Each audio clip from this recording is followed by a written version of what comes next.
오늘은 여러분과 함께 삶으로 드리는 영적 예배라고 하는 제목으로 함께 말씀을 나누려고 합니다. 말씀을 통하여 우리 각자에게 들려주시는 그 성령의 음성을 듣는 시간이 되기를 바랍니다. 여러분, 하나님께서 인간을 창조하신 목적이 무엇일까요? 이사야 43장 21절에 보시면은 이 백성은 내가 나를 위하여 지었나니 나의 찬송을 부르게 하려 함이라 라고 말씀하고 있습니다. 인간은 창조주 하나님을 높이고 하나님을 찬양하도록 창조된 존재입니다. 다시 말하면 하나님을 높이고 찬양하는 것, 예배를 드리기 위해서 하나님께서 저와 여러분을 창조하신 줄을 믿으시기를 바랍니다.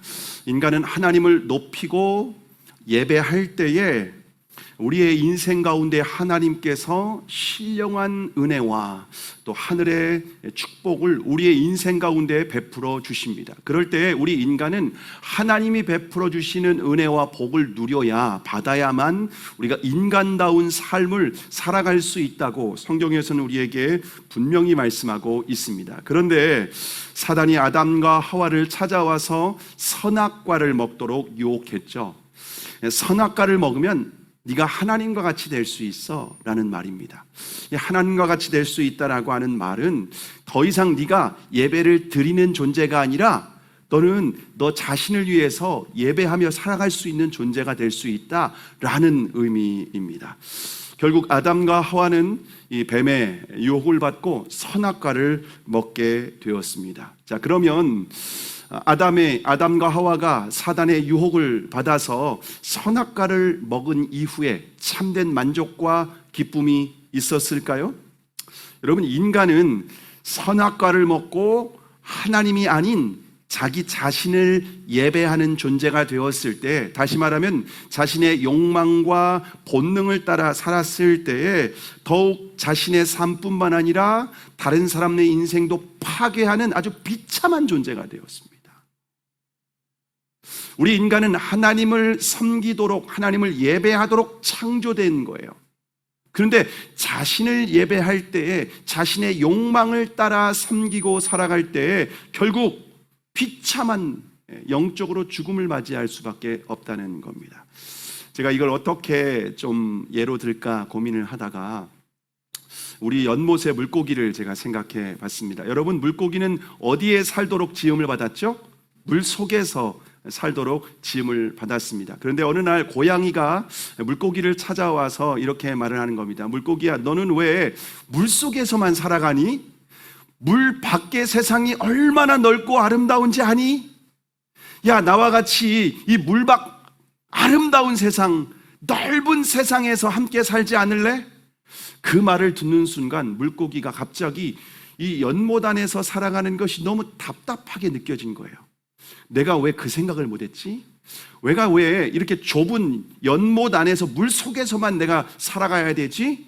맞아, 나도 저 고양이처럼 물 밖에서 살아가고 싶다. 물 밖에서 아주 넓은 세상에서 자유롭게 내 마음대로 살아가면 너무너무 행복할 거야 라고 생각을 했습니다. 그런데 물고기가 물 밖으로 나갈 수 있는 방법이 없는 거예요. 어떻게 나가면 좋지? 어떻게 하면 물 밖 세상으로 나갈 수 있을까? 그러니까 고양이가 도와주겠다는 거예요. 내가 나올 수 있도록 도와줄 테니까 걱정하지 마 라고 하면서 물고기를 고양이가 물 밖으로 나올 수 있도록 도와준 겁니다. 정말 고양이가 말한 것처럼 물 밖으로 나오니까 세상이 얼마나 넓은지 그제야 처음 경험하게 되었습니다. 세상이 얼마나 아름답게 보이는지, 물 속에서 보는 세상과 물 밖에서 보는 세상이 너무나도 달랐습니다. 너무나도 황홀했습니다. 그런데 자유가 아니라 불편해서 움직이지 못하고 숨을 쉴 수조차 없는 겁니다. 꼼짝달싹도 할 수 없어서 결국 그 물고기는 고양이의 밥이 되고 말았습니다. 여러분, 이게 사탄이 우리 인간을 유혹했던 것입니다. 에덴 동산에 있던 아담에게 네가 하나님과 같이 될 수 있어. 너 하나님 예배하지 않고 너의 원하는 대로, 네 마음대로, 네가 하고 싶은 대로 그렇게 살아갈 수 있는 존재인데 왜 그렇게 살아가는 거야? 어리석게. 그랬을 때 결국 아담과 하와가 선악과를 먹었는데 결국 자신의 운명뿐만 아니라 다른 사람까지 파괴하는 아주 비참한 인생이 되고 말았습니다. 그래서 아담과 하와가 다시 하나님께 나아가서 예배를 드렸습니다. 여러분, 그래서 창세기 4장에 보면은요, 범죄한 인간이 다시 하나님 앞에 나아가서 예배를 드리는 것을 볼 수가 있습니다. 자, 그런데 달라진 것이 있습니다. 범죄한 이전과 이후에 다른 것이 무엇인가? 이제는 하나님께 예배할 때에 제물이 필요했습니다. 왜냐하면 죄인이 거룩하신 하나님을 예배하려면은요, 자신의 죄를 대신할 제물이 필요했었던 겁니다. 그래서 레위기에 보시면 하나님께 예배를 드릴 때 소와 양, 그리고 비둘기와 또 이렇게 염소와 같은 속죄 제물을 바치도록 했습니다. 이 속죄 제물을 대신 예배를 드리기 위해서는 죽여야 됩니다. 칼로 찔러서 목을 찔러서 죽이고 피를 다 받아냅니다. 그리고 내장과 모든 것들은 다 벗겨내고, 그리고 이 일부는 각을 떠서 하나님께 드리고 나머지는 다 태워서 번제로 드리도록 되어 있습니다. 그래서 성경은 히브리서에서 우리에게 피 흘림이 없은즉 죄 사함이 없다. 죄인이 하나님 앞에, 거룩하신 하나님 앞에 예배를 드리려면 반드시 짐승의 피를 흘리는 이런 속죄를 이루고 난 뒤에 하나님께 예배를 드릴 수 있다는 겁니다. 그럴 때에 하나님의 은혜와 축복을 받으며 우리 인간다운 삶을 살아갈 수 있다는 겁니다. 그런데 짐승의 피는 인간의 근본적인 문제를 해결해 줄 수는 없습니다. 우리 안에 있는 죄까지 다 해결할 수는 없는 거예요. 내가 지은 죄에 대해서는 속죄제물로 드릴 수는 있겠지만 우리의 인간의 이제 본성까지, 근본적인 죄까지 해결할 수는 없는 겁니다. 그래서 요한복음 1장 29절에 보시면은 이튿날 요한이 예수께서 자기에게 나오심을 보고 이르시되 보라, 세상 죄를 지고 가는 하나님의 어린 양이로다. 짐승의 제물로는 우리 인간의 죄를 다 속할 수 없고 인간의 근본적인 문제를 해결할 수 없다 보니 하나님께서 당신의 외아들 예수 그리스도를 보내셨는데 그 예수 그리스도는 이 땅에 어린 양으로 오셨다는 거예요. 다시 말하면 우리를 위한 속죄 제물이 되기 위해서 오셨습니다. 그래서 히브리서 10장 10절에 보시면 이 뜻을 따라 예수 그리스도의 몸을 단번에 들이심으로 말미암아 우리가 거룩함을 얻었노라. 우리 죄인이 이제 하나님을 예배할 수 있도록 예수님께서 친히 제물이 되셨습니다. 예수님의 몸을 하나님께 드리심으로 어떻게 드리셨습니까? 십자가에서 자신의 몸이 매어 달리셔서 물과 피를 다 쏟으시는 죽음으로 말미암아서 우리가 거룩하게 된 줄을 믿으시기를 바랍니다. 그래서 우리는 더 이상 짐승의 제물로 우리의 죄를 속죄할 수 없다는 거예요. 근데 이슬람이나 다른 나라에 가면요, 여전히 짐승의 피를 흘리는 제사를 드리고 있어요. 여러분, 예수 그리스도께서 이 땅에 오신 이후에 더 이상 짐승이 피를 흘리는 제사는, 그 예배는 하나님이 받지 않으십니다. 우리 이 땅에 하나님의 아들 예수 그리스도를 제물이 되게 하셨는데 또 다른 제물이 이제는 필요 없다는 겁니다. 그래서 저와 여러분이 이제 예수 그리스도를 믿으면 이제 죄 사함 받고 우리가 거룩하게 된 줄을 믿으시기를 바랍니다. 자, 그러면 우리가 예수님을 믿었기 때문에 더 이상 이제는 제물이 필요 없을까요? 오늘 본문 1절의 말씀입니다. 1절의 말씀을 우리가 함께 읽겠습니다. 시작. 그러므로 형제들아, 내가 하나님의 모든 자비하심으로 너희를 권하노니 너희 몸을 하나님이 기뻐하시는 거룩한 산 제물로 드리라. 이는 너희가 드릴 영적 예배니라. 바울은 이제 예수님을 믿고 하나님의 자녀가 된 형제 자매들에게 권합니다. 그런데 하나님의 모든 자비하심으로 권한다는 겁니다. 다시 말하면 하나님의 사랑으로, 예수 그리스도의 사랑으로 너희에게 간곡하게 권면한다는 겁니다. 예수 그리스도께서 십자가에서 친히 우리를 위한 속죄의 제물이 되셨기 때문에 이제는 더 이상 짐승의 피를 흘릴 필요가 없다는 겁니다. 예수 그리스도를 믿음으로 구원받는 사람들은 이제 우리의 몸을 하나님이 기뻐하시는 거룩한 산 제물로 드려야 된다는 겁니다. 여러분, 이제는 우리의 몸을 하나님께 제물로 드려야 된다는 거예요. 이것은 마치 시장에서 죄 사슬에 매어 있는 노예를 주인이 값을 지고 지불하고 그를 속량했습니다. 이제 주인이 바뀐 겁니다. 그러면은 그 노예는 이제 새로운 주인에게 헌신하고 몸을 바쳐서 충성해야 되는 겁니다. 주인이 바뀌었다는 거예요. 자, 그런데 여기에서 바울은 우리에게 몸을 강조하고 있습니다. 몸을 드려야 된다. 여러분, 초대교회 이단 중에서 플라톤의 영향을 받은 영지주의자들이 있었는데요, 이 플라톤은 인간의 영혼은 선하고 육신은 악하다라고 가르쳤던 사상가입니다. 철학자였습니다.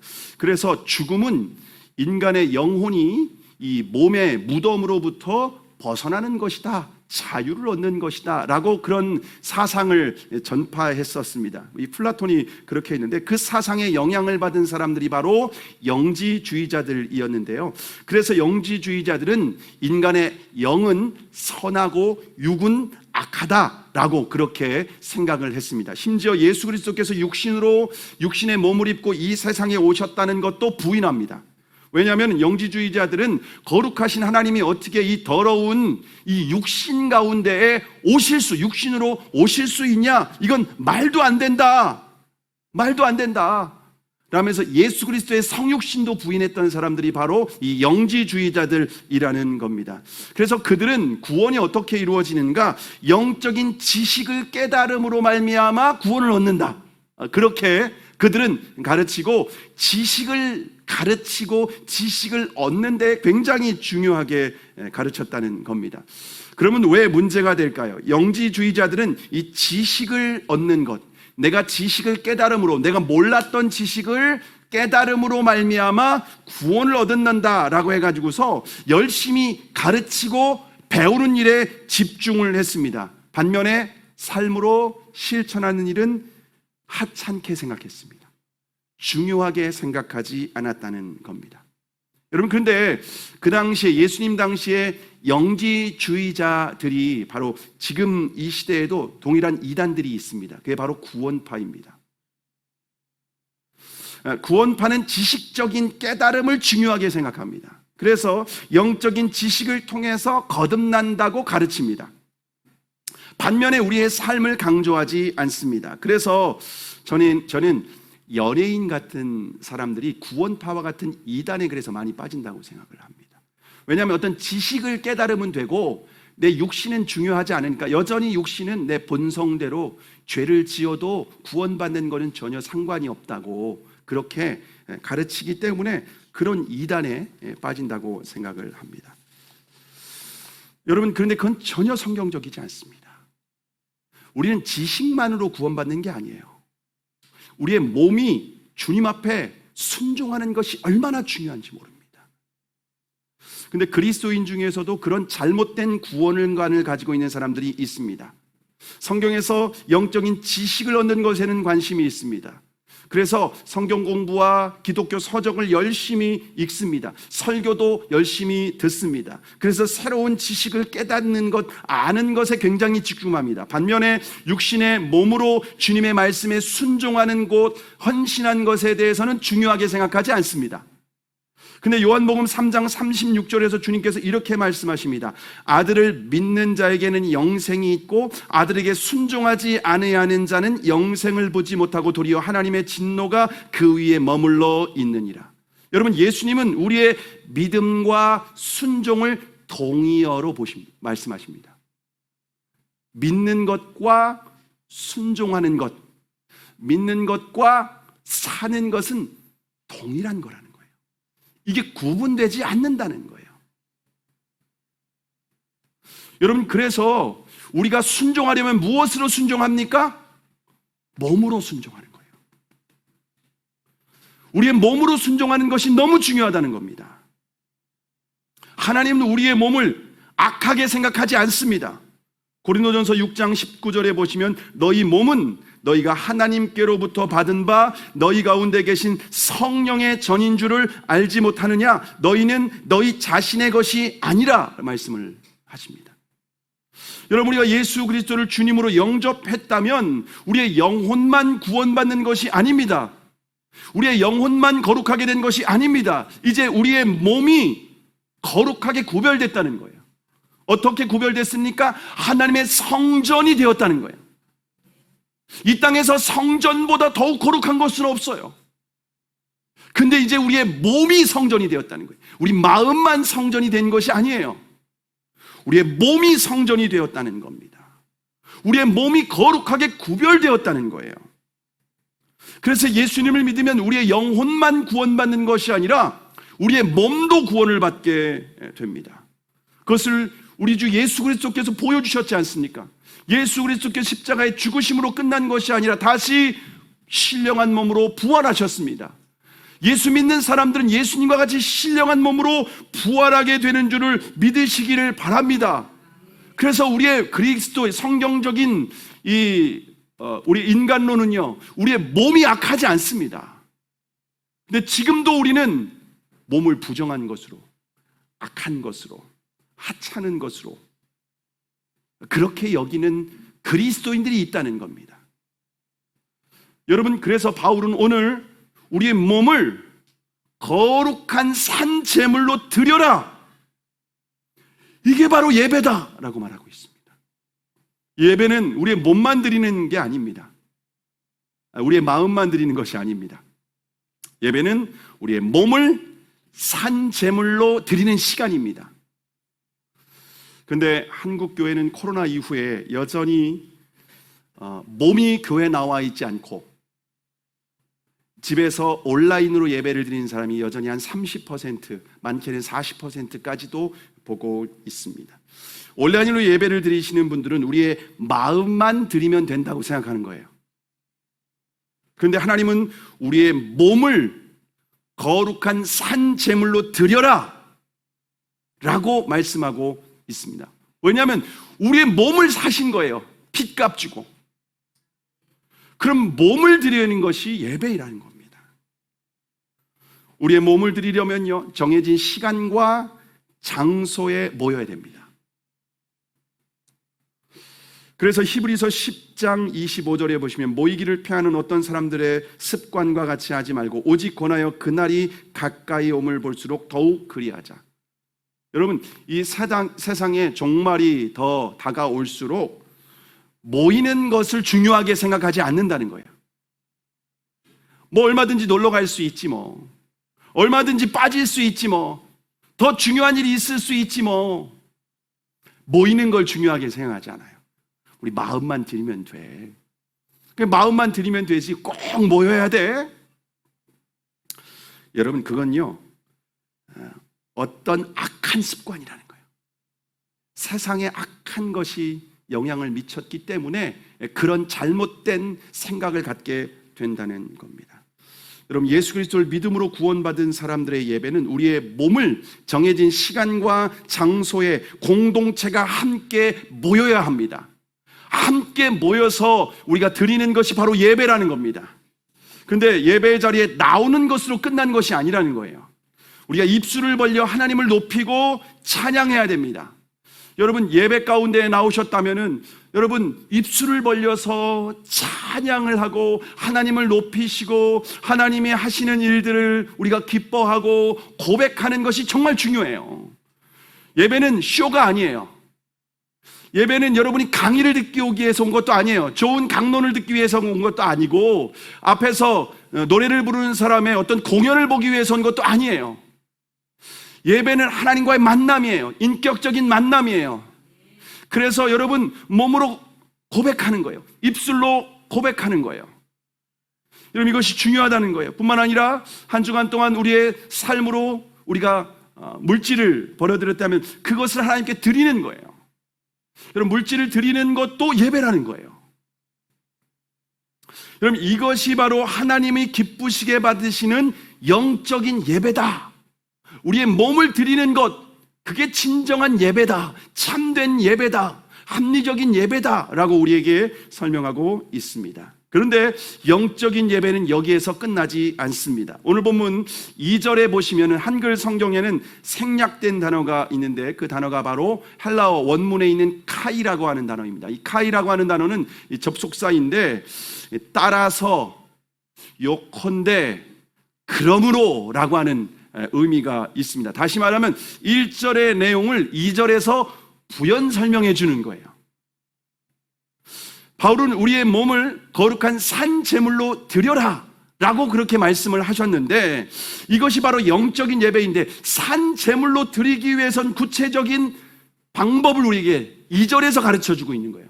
어떻게 드려야 되느냐? 2절에 가르쳐 주고 있는데요. 자, 우리의 몸을 산 제물로 드리려면 어떻게 해야 될까요? 오늘 본문 2절의 말씀 우리가 함께 읽어보겠습니다. 시작.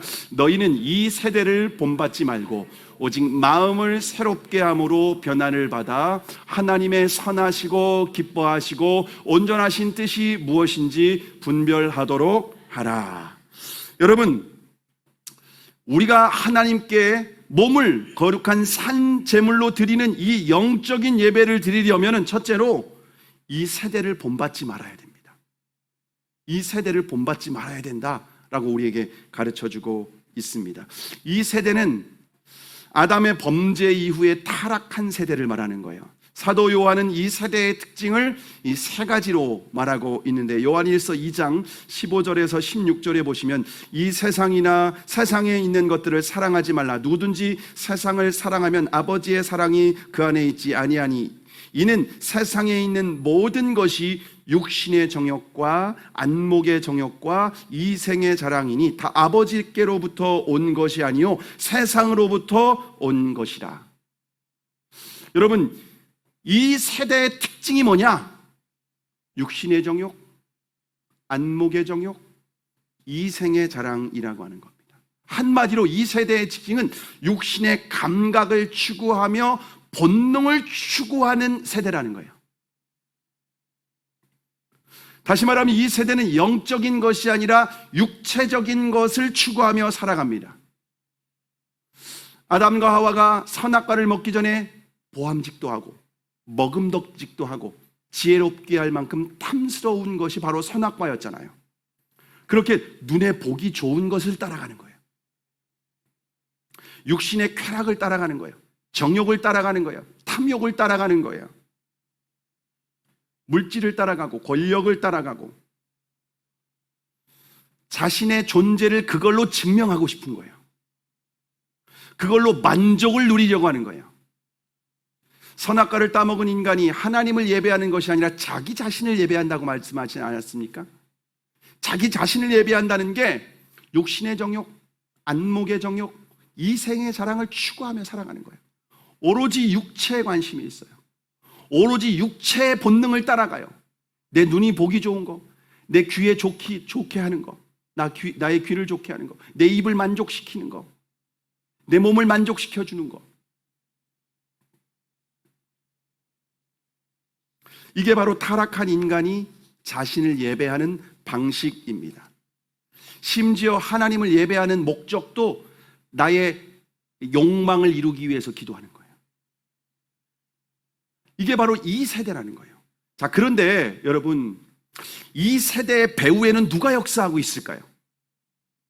이 세대의 배후에 누가 역사하고 있을까요? 에베소서 2장 2절에 보면 그때 너희는 그 가운데에서 행하여 이 세상 풍조를 따르고 공중의 권세 잡은 자를 따랐으니 곧 지금 불순종의 아들들 가운데서 역사하는 영이라 라고 말하고, 여러분 여기에서 에베소서 2장 2절에서 이 세상 풍조라는 말을 직역하면 이 세상의 세대라는 말이에요. 다시 말하면 오늘 로마서 12장 2절에서 이 세대를 본받지 말고 라는 말과 이 세상 풍조라는 말하고 원어를 보면 똑같은 의미예요.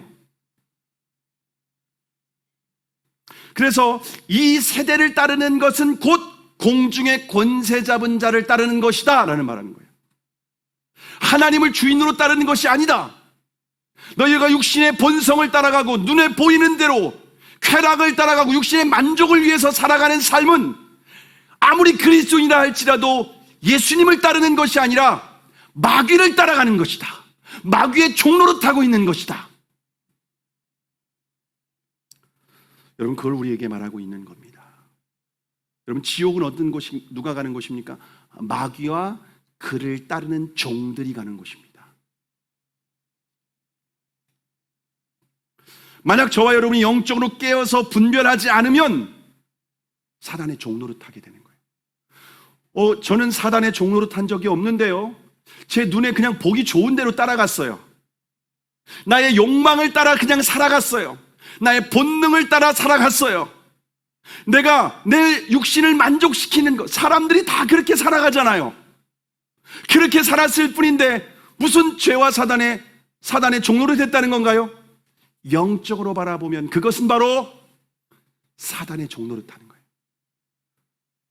육신의 정욕, 안목의 정욕, 이생의 자랑의 배후에는 사단이 왕노릇 하고 있고 다 조종하는 거예요. 근데 우리는 보이는 세상만 바라보니까, 보이지 않는 영적인 세계는 모르니까 내가 사단의 종노릇 하는지도 모른다는 거예요. 그래서 영적으로 깨어 있어야 된다는 거예요. 나는 정말 지혜롭고, 나는 정말 현명하고, 나는 정말 똑똑하고, 누구보다 아주 지혜로운 사람이라고 생각하는데 아니라는 거예요.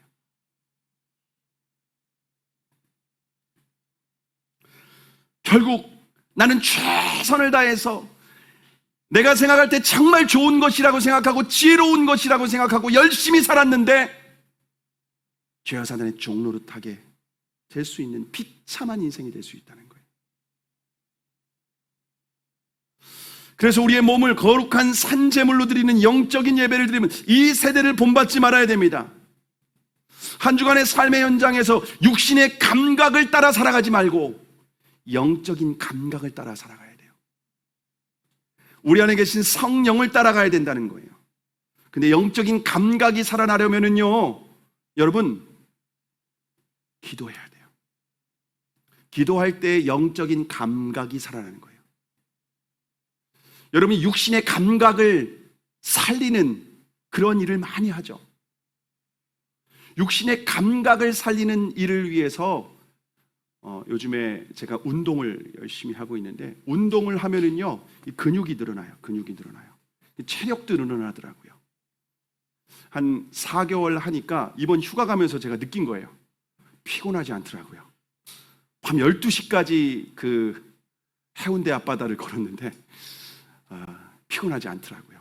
육신의 감각이, 내가 힘이 이렇게 생긴 거죠. 근데 여러분, 똑같이 영적인 감각을 살려야 돼요. 영적으로 깨어 있으려야 돼요. 그러면 기도해야 돼요.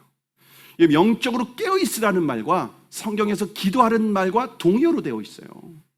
영적인 감각이 깨어나려면 기도해야 된다는 거예요. 내가 아무리 지혜롭게 생각하고 내가 아무리 책을 많이 읽는다 할지라도 여러분, 기도하지 않으면 그 사람은 영적인 감각이 죽어 있다는 거예요. 우리의 머리로 된다는 거예요. 이성으로 되는 게 아니라는 거예요. 기도하는 사람만이 영적인 감각이 살아나서 분별할 수 있게 되는 거예요. 이 세대를 본받지 않고 이 세대를 따라가지 않게 된다는 거예요. 여러분, 이 세대를 본받지 않게 하기 위해서 여러분이 정말 깨어서 기도해야 돼요. 그렇지 않으면 나도 모르는 사이에 내가 사단의 종로로 타는 존재가 된다는 거예요. 두 번째로, 우리의 몸을 산 제물로 드리려면 마음이 변화되어야 된다라고 말하고 있습니다. 우리의 마음이 변화되어야 된다. 우리의 마음은 사람의 중심입니다. 그래서 우리의 마음에 무엇을 생각하는 것에 따라서 모든 행동과 삶이 결정이 됩니다. 그런데 인간의 마음은 영적인 영역이에요. 그래서 요한복음 13장 2절에 보면은 마귀가 벌써 시몬의 아들 가룟 유다의 마음에 예수를 팔려는 생각을 넣었더니, 여러분, 우리의 마음은 사단이, 어둠의 영이 영적인 세계에서 악한 것이 생각을 집어넣기도 하고 악한 마음을 집어넣기도 한다는 거예요. 마귀가 가룟 유다의 마음에 예수를 팔려는 생각을 넣었습니다. 가룟 유다는 마귀가 주는 생각을 분별하지도 못했어요. 당연히 내 생각이라고 생각한 거죠. 그러니까 거부하지 않았어요. 그런데 마귀가 주는 생각을 받아들이면 어떻게 되는가? 마음이 완고하게 됩니다. 마음이 강팍하게 돼요. 여러분 만나는 사람들 중에 강팍한 사람이 있잖아요. 아주 고집쟁이, 누구 말도 안 듣는 사람들, 맨날 자기가 옳다고 하는 사람. 그게 마귀의 영향을 받은 거예요. 그 마음이 완고하게 된 거예요. 그러면 말씀도 안 들려요. 말씀이 신겨지지 않아요. 마치 딱딱한 길가밭 같아요. 돌짝밭 같아요. 가시밭 같아요. 말씀을 들어도 말씀이 믿어지지도 않고 깨달아지지도 않고 그 말씀이 뿌리를 내리거나 열매를 맺지도 못한다는 거예요. 그 마음이 강팍해서 그래요. 그러면 이 완악한 마음 가운데 누가 들어올까요?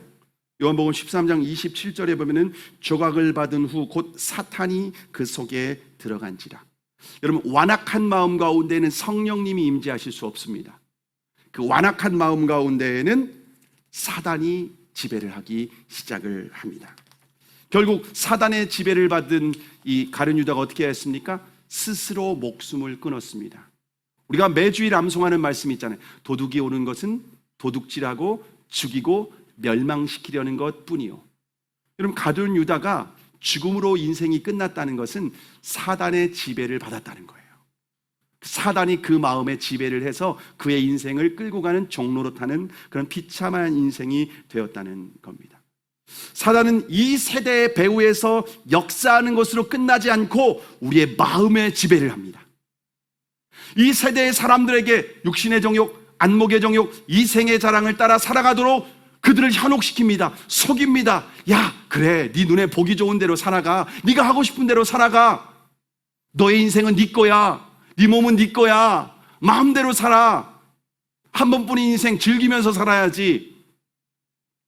그렇게 우리를 부추기고 우리의 마음에 지배를 하기 시작을 합니다. 가룟 유다와 같이. 그럼 철저히 사단의 종로로 타는 겁니다. 얼마나 끔찍한 일인지 사람들은 모르고 살아요. 그래서 생각, 마음을 지키지 않아요. 그냥 마음뿐인데 뭐 가볍게 여긴다는 거죠. 마음으로 죄를 짓고 마음으로 생각하는 악한 생각을 가볍게 여겨요. 마음인데 뭐 어때? 실제 안 그랬잖아. 근데 그 마음을 보고 악한 영이 들어오고 그 마음이 사단이 준 마음이라는 걸 몰라요. 그래서 잠언 4장 23절에 보면은 모든 지킬 만한 것 중에 더욱 내 마음을 지키라. 생명의 근원이 이에서 남이라. 여러분 그리스도인이 생명과 같이 지켜야 할 영역이 바로 마음이라는 거예요. 만약 마음을 뺏기면요 생명을 빼앗기는 것과 똑같다는 거예요. 마음이 사단이 주는 생각을 받아들이면은 여러분 그 인생은 종로로 타는 거예요. 사단. 근데 이 마음이 우리의 의지와 결단으로 지켜지지 않아요. 여러분 마음을 지키기 위해서 결단해 보신 적이 있죠? 각오를 해본 적 있죠? 다짐을 해본 적 있죠? 지켜지던가요? 어떻게 우리의 마음을 지킬 수 있을까요? 에베소서 3장 17절에서 19절에 보시면 믿음으로 말미암아 그리스도께서 너희 마음에 계시게 하시옵고 너희가 사랑 가운데에서 뿌리가 박히고 터가 굳어져서 능히 모든 성도와 함께 지식에 넘치는 그리스도의 사랑을 알고 그 너비와 길이와 높이와 깊이가 어떠함을 깨달아 하나님의 모든 충만하신 것으로 너희에게 충만하게 하시기를 구하노라. 우리의 마음을 지키는 유일한 길은 너희 마음에 그리스도가 계시게 하는 거예요. 내 마음의 한 자리, 가장 귀한 그 자리, 보배 대신 예수님을 모시는 거예요. 그게 마음을 지키는 것이고 그게 마음을 새롭게 하는 거예요. 내 마음을 새롭게 하기 위해서 어떤 여러분이 명상을 하는 것도 좋은 자연에 가는 것도 좋은 음악을 듣는다고 해서 되는 게 아니라 그리스도를 내 마음의 한 자리, 가장 귀한 자리에 모셔드리는 거예요. 그리고 그 예수 그리스도와 교제하는 거예요. 그 예수 그리스도를 더 사랑하고 그 예수 그리스도와 더 친밀함을 누리고 그럴 때 우리의 마음이 지켜지는 거예요. 사단이 주는 생각을 분별하게 돼요. 그럴 때 아, 이거 사단이 주는 악한 생각이네. 거부하게 돼요. 그런 사람들이 마음을 지키게 돼요. 빛 대신 예수 그리스도가 있으면 보이는 거예요. 어둠 가운데 있으면 이게 뭔지 분별이 안 돼요. 안 보여. 근데 예수님은 빛이시기 때문에 비로소 우리의 마음에 집어넣는 생각이 사단이 주는 생각인지 성령이 주는 생각인지 분별할 수 있게 되는 거예요. 그래서 우리의 마음을 변화하려면요, 그리스도가 내 마음에 계시게 하는 거예요. 마지막으로 우리의 몸을 산 제물로 드리려면 셋째로 하나님의 뜻을 분별해야 돼요. 하나님이 기뻐하시고 선하시고 온전하신 뜻이 무엇인지 분별해야 된다는 거예요. 근데 하나님의 뜻은 명확합니다. 요한복음 6장 40절에 보면 내 아버지의 뜻은 아들을 보고 믿는 자마다 영생을 얻는 이것이니 마지막 날에는 내가 이를 다시 살리리라 하시니라. 하나님의 뜻은 예수님을 믿고 영생을 얻는 거예요. 이게 하나님의 명확하신 뜻이에요. 그래서 예수님이 이 땅에 오시고 우리를 위해서 십자가의 대속제물이 되어주셨고 부활하시는 우리의 복음이 되셨습니다. 근데 하나님의 뜻은 우리가 예수님을 믿고 영생을 얻는 것으로 끝이 아닙니다. 데살로니가전서 4장 3절에 보면 하나님의 뜻은 이것이니 너희의 거룩함이니라. 예수님을 믿고 구원받았다고 해서 끝난 것이 아니라 이제는 우리가 거룩하게 되는 거예요. 다시 말하면 예수님을 닮는 거예요. 예수님을 본받는 거예요. 그러면 여러분 중에 이렇게 질문하는 분들이 있을 겁니다. 오늘 설교를 잘 들으셨으면 이렇게 질문할 수 있어요. 아니 목사님, 히브리서 10장 10절 말씀, 이 뜻을 따라 예수 그리스도의 몸을 단번에 들이심으로 말미암아 우리가 거룩함을 얻었노라. 예수님이 십자가에 죽으심으로 말미암아 우리가 거룩하게 되었다고 성경은 분명히 그렇게 말씀하고 있지 않습니까? 그런데 왜 우리가 더 거룩할 필요가 있나요? 이미 거룩한 거 아닌가요? 어떻게 생각하십니까? 구원받았으면 됐지, 예수님 믿고 거듭났으면 됐지, 또 우리가 뭐 거룩하게 산다는 것은 무슨 의미인가요? 여러분, 이것에 대한 정확한 이해가 없으니까 구원파로 빠지는 거거든요. 무슨 말이냐면요, 여러분, 우리의 구원은요 두 가지로 이루어집니다. 첫 번째 신분의 구원, 두 번째 수준의 구원입니다. 우리가 예수 그리스도께서 십자가에서 당신의 몸을 들이심으로 말미암아 우리가 거룩한 하나님의 자녀가 된 줄 믿으시기를 바랍니다. 그래서 이제 하나님의 은혜의 보좌 앞에 담대하게 나올 수 있어요. 때를 따라 돕는 은혜를 구할 수 있습니다.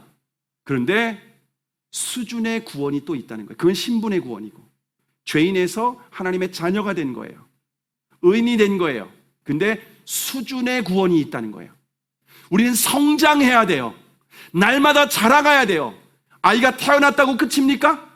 태어났으니까 넌 이제 끝났다. 아니죠. 이제 건강하게 키도 자라고 몸도 자라고 지식도 자라고 가치관도 분별력도 여러 가지 인격도 자라야 돼요. 그래서 유치원에 보내고 학교에 보내고 어렵게 대학까지 보내려고 하는 게 아니겠습니까? 자라게 하는 거예요. 성장해야 돼요. 모든 면에 성장해야 돼요. 태어났는데 자라지 않아요. 10년이 지났는데 기저귀를 못 대요. 10년이 지났는데 말을 못 해요. 10년이 지났는데 사람다운 삶을 살지 못해요. 문제가 있죠. 태어난 것으로 신분 구원이 아니라 신분 구원을 받았으면 거룩해야 된다. 수준의 구원, 자녀다워야 되지 않냐? 하나님의 자녀는 예수님과 같아야 된다. 우리가 예수님을 본받는 거예요. 그분이 거룩하신 것처럼 우리도 거룩한 거예요.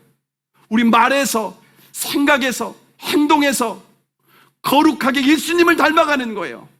그게 바로 하나님의 뜻이라는 거예요. 이게 하나님이 기뻐하시고 선하시고 기뻐하시고 온전하신 뜻이라는 겁니다. 근데 우리가 성장하려면 우리의 삶에서 날마다 주님과 동행해야 되는 거예요. 날마다 자기를 부인하고 주님의 뜻을 물어야 돼요. 주님, 내가 이렇게 어떻게 해야 되죠? 내 가정에서 어떻게 해야 되죠? 직장에서 어떻게 해야 되죠? 내가 남편과 아내와의 관계 가운데 어려움이 있어요. 화가 나요. 속상해요. 주님, 어떻게 해야 되죠? 내 자녀를 양육하는데 자녀 때문에 너무 답답해요. 마음이 아파요. 속상해요. 주님, 어떻게 해야 되죠? 본성을 따라가지 말라는 거예요. 내가 하고 싶은 대로 본능대로 하지 말라는 거예요. 부부관계나 자녀와의 관계, 직장에서의 관계, 화가 난다고 다 뒤집어 엎고 막 서로 죽이려고 하고, 저 사람이 나 힘들게 했지 너도 한번 당해봐라 복수하려고 하고, 그러지 말라는 거예요. 날마다 주님의 음성을 듣는 거예요. 양이 목자의 음성을 듣고 따라가듯이 날마다 주님의 음성을 듣고 따라갈. 주님은 우리가 가야 될 길을 알아요. 우리의 성장의 지점을 알아요. 우리가 배워야 될 것을 알아요. 그 주님과 동행하는 거예요. 날마다 힘들어도 지쳐도 때로는 피곤해도 날마다 선택의 기로에 있을 때 주님께 묻는 거예요. 세상 사람들은 넓은 길로 가요. 본능을 따라가요. 정욕을 따라가요. 육신을 따라가요. 근데 그 끝에는 사망이라고 말하고 있어요. 근데 주님은 넓은 길로 가면 안 된다. 좁은 길로 가야 된다. 협착한 길로 가야 된다. 힘들어도 고난이 돼도 자기를 부인하고 가야 된다. 그 길 끝에는 생명이 있다. 여러분, 이처럼 한 주간의 삶 전체가 예배라는 거예요. 저와 여러분이 이 시간에 나와서 모여서 찬양을 부르면 그것이 예배로 끝이 아니라 한 주간의 삶 전체를 하나님께 우리의 몸을 드리는 예배, 그게 진정한 예배라고 하는 겁니다. 여러분, 그래서 저는요, 내 한 주간의 삶이 주님과 동행했나 하지 않았나는 주일 예배를 드릴 때 결정이 돼요. 확인이 돼요. 내가 주일 예배를 드릴 때 한 주간 주님과 온전히 동행하는 삶을 살았으면 주일 예배 가운데 하나님의 임재가 있어요. 은혜가 있어요. 감격이 있고 눈물이 있고 그 마음 가운데 하나님이 함께 하시는 확신이 있어요. 그런데 내가 주님과 동행하는 삶이 한 주간 무너졌다. 그럼 주일 예배 가운데 여지없이 드러나요. 영적인 세계는 너무 정직해요. 여러분, 그래서 예배 가운데 내가 은혜를 받고 못 받고는요, 설교에 의해서, 얼마나 감동적이고 은혜로운 설교에 의해서 결정되는 것이 아니라는 거예요. 찬양 예배 인도자가 얼마나 좋은 노래를, 찬양을 부르느냐에 의해서 결정되는 것도 아닙니다. 예배 환경에 의해서 좌우되는 것도 아니에요. 삶에서 결정돼요. 목회자의 삶에서 결정되고 여러분의 삶에서 결정된다는 거예요. 한 주간 여러분이 어떻게 살았는지는 주일 예배 가운데 여실히 드러납니다. 아주 정직합니다. 속일 수 없습니다. 여러분,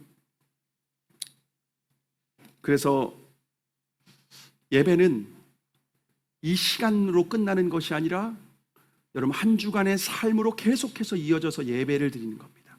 들은 말씀을 실천하는 거예요. 제가 말씀을 전하잖아요. 하나님은 그 주간에 그 말씀과 관련된 이슈를 일으키시더라고. 너는 설교는 했는데 너 그렇게 사니? 이걸 저에게 꼭 물어봐요. 여러분, 그게 예배니까. 그게 진정한 영적인 예배니까. 제가 아는 신학교 교수님이 미국에 가셨대요. 미국에 가서 예배를 딱 드리는데 첫 시간에 축도를 하더래요. 너무 신기한 거예요. 우리는 축도 순서가 언제 있죠? 맨 마지막에 있잖아요. 맨 마지막 순서에 축도를 하잖아요. 이제는 우리 주 예수 그리스도의 은혜와 하면서 축도를 하잖아요. 근데 예배를 시작하면서 축도를 하고 예배를 시작하더래요. 너무 궁금한 거예요. 신학교 교수님이니까. 그래서 예배가 끝난 후에 물었습니다. 아니, 왜 축도 순서를 맨 처음 합니까? 라고 하니까 이렇게 결론이 났답니다. 지난주에 드린 예배가 이 바로 예배 직전에 끝난 겁니다. 그래서 축도를 하고 다시 이번 주 예배를 시작하는 겁니다. 여러분, 이것이 바울이 오늘 본문에서 말하는, 바울이 그 말한 영적인 예배, 우리의 몸을 산 제물로 드리는 예배, 이것이 바로 참된 예배다. 이것이 바로 합리적인 예배다. 이것이 바로 하나님이 받으시는 예배다 라고 우리에게 말하고 있습니다. 여러분, 그래서 초대교회의 아주 유명한 설교자였던 크리소스톰이 이렇게 말했습니다. 잘 들어보십시오. 이걸로 마지막으로 마무리하려고 하는데요. 우리의 몸이 어떻게 제물이 될 수 있는가? 눈으로 일체 악한 것을 보지 않게 하라. 그러면 눈이 제물이 될 것이다. 혀로 일체 불결한 것을 말하지 않게 하라. 그러면 혀가 제물이 될 것이다. 손으로 일체 불법한 행위를 하지 않게 하라. 그러면 손은 온전히 드리는 번제가 될 것이다. 여러분, 우리의 몸을 드려야 되는 겁니다. 우리의 눈을 하나님이 거룩한 산제물로, 우리의 입술을, 우리의 귀를, 우리의 손과 발을, 우리의 마음을 하나님이 기뻐하시는 산제물로 날마다 주님과 동행하며 주님의 뜻을 분별하고 영적으로 깨어서 동행하고 순종하며 살아갈 때에 우리의 삶 전체가 예배가 되고, 그렇게 드려지는 예배 가운데 하나님의 강력한 임재가 있고, 여러분의 삶은 하나님께서 보호하시고 여러분의 삶의 필요를 채워주시고 여러분의 인생을 인도하시고 여러분의 삶 가운데 강력한 하나님의 기적과 놀라운 역사로 우리의 삶을 책임지시고 인도하실 줄로 믿습니다. 이것이 우리가 드릴 영적인 예배자로, 우리가 이 예배의 선순환을 경험하여서 날마다 주님과 동행하고 성장하는 그리스도인이 되기를 주님의 이름으로 축복합니다.